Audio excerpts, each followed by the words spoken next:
do wild stuff in this movie. It's very exciting action that you see in the film, but we did it all very safely and we took the time to do it. You can actually do really amazing, eye-popping things with horses. You just need the time to train them. You need months to train them, to get them ready to actually be able to do it so they don't get hurt. He keeps alive with this Colt 45. It's wonderful to have that humane sticker. That's why I put it so early in the closing credits. So to relieve audience members, to know that, oh, this was just make-believe. Everything is okay. This was just a fun adventure to watch, and nobody was actually hurt. The horses are as important as the people in this because, you know, I've always said the people have a choice.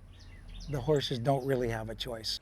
Quentin, he doesn't want to see the tick on the side of the horse get injured. He doesn't want to see a bug crossing the road get run over. He wants what he can get out of everything to a point, but hates injuries.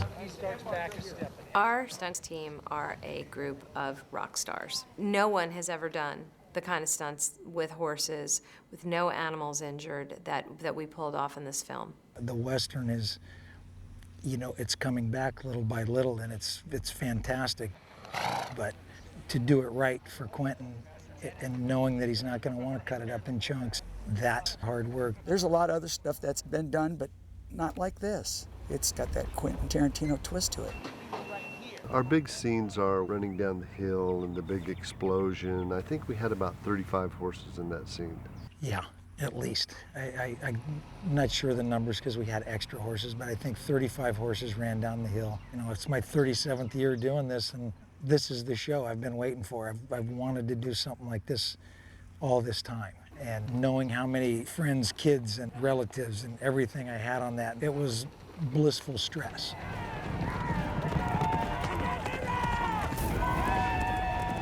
It's really John McLeod and Dash and Rusty really putting their time together and timing everything out perfectly and just practicing. I mean, practice, practice, practice. So once those horses all charge down the hill, Dennis Wagon has to blow up. For the explosion. Reading the script, obviously the first thing that popped in my head was how many horses are going to be falling, and Quentin said, you know, it'd be cool to kind of have maybe 7 or 8 horses fall. And I want it to happen from the explosion. You know, Quentin's, he wants big shots and he wants them real. So in my head, I'm thinking, okay, I need 15 falling horses because I don't think ever that they'll all go at once. So if he wants 7, I'm going to have 15. If we get 7 to go, we're going to be lucky. If 8 go, we're more lucky. If 10 go, we're killing it. 14 horses fell. Pass out the torches, please. Light them up. Everybody good? If you need another rehearsal, raise your hand. The rehearsal time was months. I replayed it in my mind 100 times. And before we started shooting, we did a rehearsal for Quentin. And it literally was all the horses all at the same time, which I've never seen. Nobody has seen that many horses fall at one time. Remember the cadence. 3, 2, 1, action. The explosion at 2. We tested it probably 5 or 6 times leading up to the night we did it at varying scales, trying to figure out what everybody was going to be happy with. Okay, let's clear out, guys. Quietly, please, for picture. The humane guys were brought in. We talked to them. Everything was approved and pretty much went off without a hitch. Ready, stand, 3, 2, 1, go! Torpedoes in.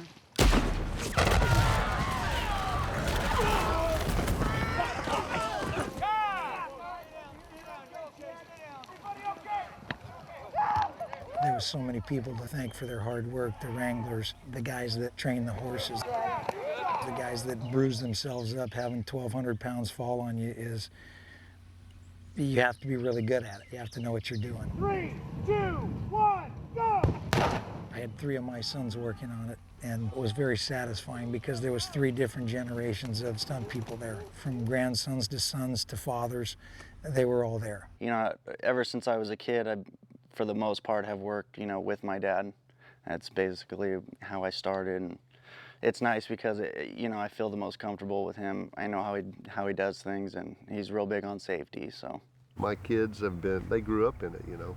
Wranglers and cowboys and stunt people, it's a cultural approach to life, you know. Their generations of their family have been doing this kind of work. I'm third generation in this business. My grandfather, my father, my mother, they did every Western from the late 30s all the way through the John Wayne era.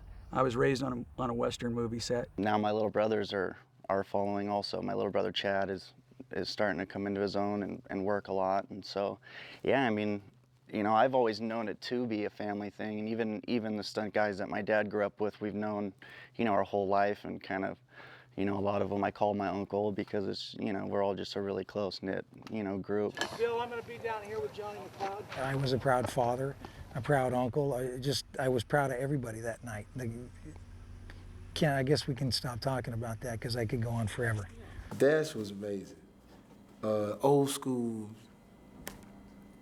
great guy, great crew, man, all those guys. Teaching me how to I knew how to ride a horse, but not really ride. For a guy that has accomplished everything he's accomplished in his life, Jamie started at the bottom and he got better every day. And it didn't happen by accident. He worked very, very hard at it, and he never missed a training day. When I got here, he had gone through a series of different horses, trying different things.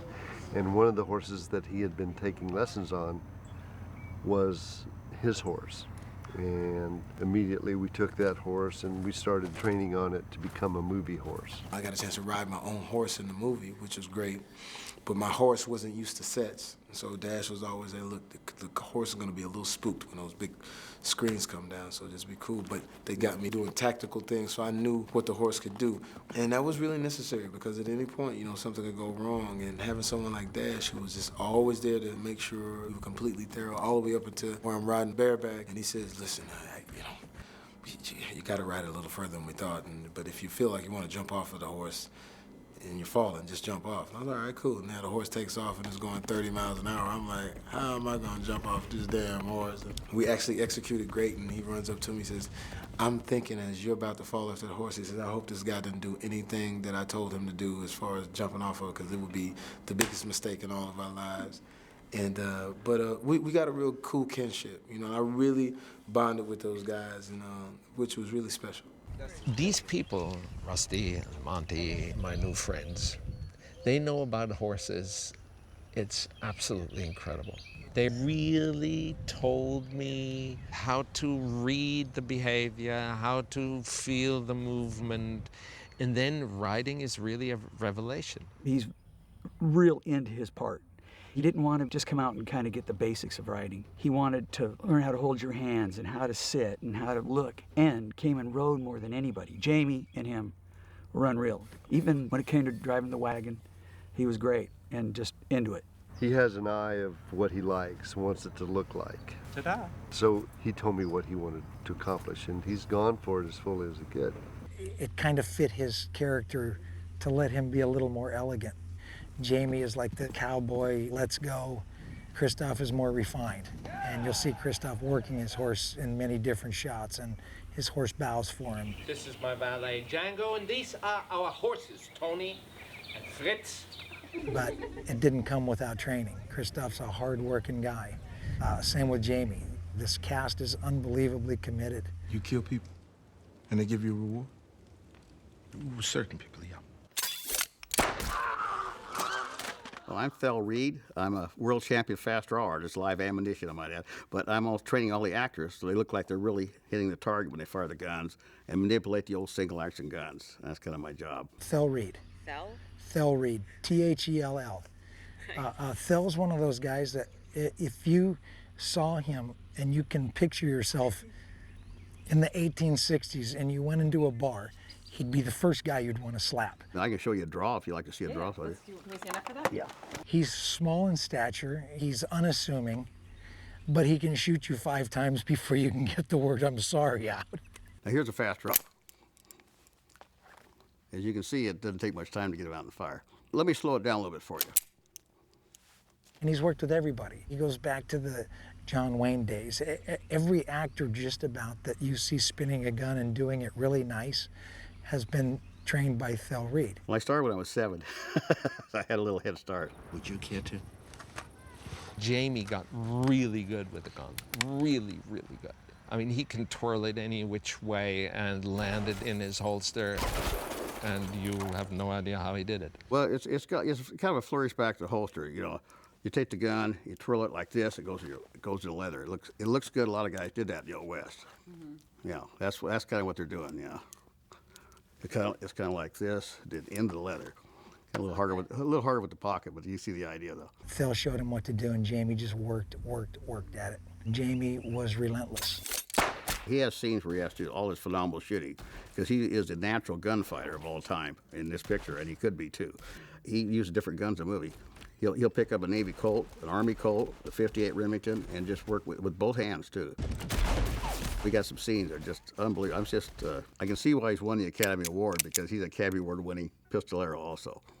You know, Jamie and Christoph both were great. It's fantastic. It was another thing that I had to learn from scratch, because I'm not a gun person. I don't even have a fascination for guns. Well, he is a great guy, and he really listens and he really practices. We started out training with the long-barreled Remington pistol, the old cap and ball 8-inch barrel. He had to hold the lantern out and drop it with his gun hand and draw and shoot. This guy, before the lantern hit the ground, he could do it. And that's hard to do.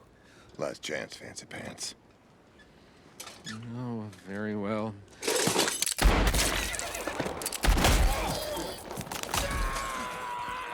Oh, this is great. I've always worked with Quentin Tarantino, my favorite director. The bullet hits that we do on this show and the way that we choreograph the bullet hits, the effects guys put so much work into the hits, and the stunt guys put so much work into making them look real that you don't want to just go bang, bang, bang, bang, bang, bang, and shoot everybody. So we map out and we diagram. These guys work perfect. Everyone's paying attention, everyone's so focused because they have bought into what we're doing. You know, how many times have you heard people say, why doesn't Quentin Tarantino make a Western? Well, we're in it. And it's happening, and everybody that's here wants to be here. We brought in Terry Leonard, Buddy Joe Hooker, Walter Scott, and Hal Burton. And every one of those guys are probably going to hate it, but every one of those guys are over 70 years old. And they're all guys that have been in the business forever. Terry Leonard's a living legend, Buddy Joe Hooker, Walter Scott, Burton. We brought them in, got them dressed, and put them in the Big Daddy lynch mob. And they rode in their torches, and they had a ball. And they said that this is the best set they've ever worked on. They said, is he like this all the time? We go, yeah, man, it's like this every day. No. I was going to say action, and in a beat and a half, you start your dialogue. Since Quentin knows everything about every movie that's ever been made, just about, there's references in the script to a lot of great shots. The name of the game is keep up, not catch up. The good part is we have horses that we can do anything on. So Quentin referenced Taurus Bulbo when Yul Brynner walks up to a guy that gives him a smart aleck response, and Yul Brynner pulls the guy on the horse over. Whoa. From Wild Bill, there was a shot of a guy falling face first in the mud and not saving himself.